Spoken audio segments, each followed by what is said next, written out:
5. The Andite Conquest of Northern Europe.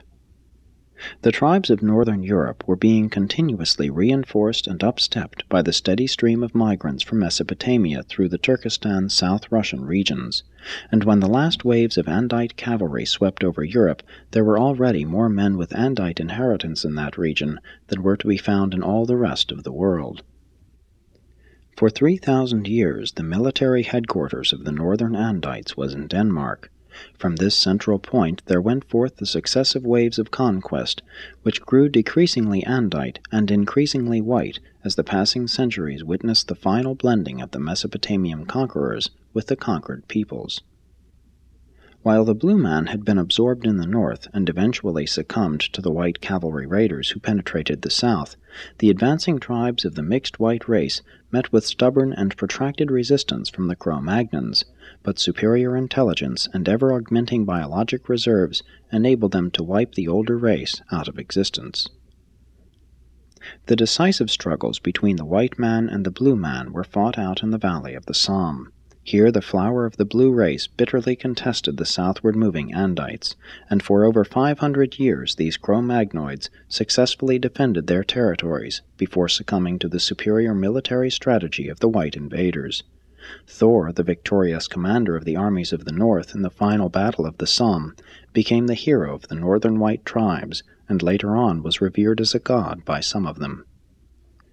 The strongholds of the blue man which persisted longest were in southern France, but the last great military resistance was overcome along the Somme. The later conquest progressed by commercial penetration, population pressure along the rivers, and by continued intermarriage with the superiors, coupled with the ruthless extermination of the inferiors. When the tribal council of the Andite elders had adjudged an inferior captive to be unfit, he was, by elaborate ceremony, committed to the shaman priests, who escorted him to the river and administered the rites of initiation to the happy hunting grounds, lethal submergence. In this way the white invaders of Europe exterminated all peoples encountered who were not quickly absorbed into their own ranks, and thus did the blue man come to an end, and quickly. The Cro-Magnoid blue man constituted the biologic foundation for the modern European races, but they have survived only as absorbed by the later and virile conquerors of their homelands.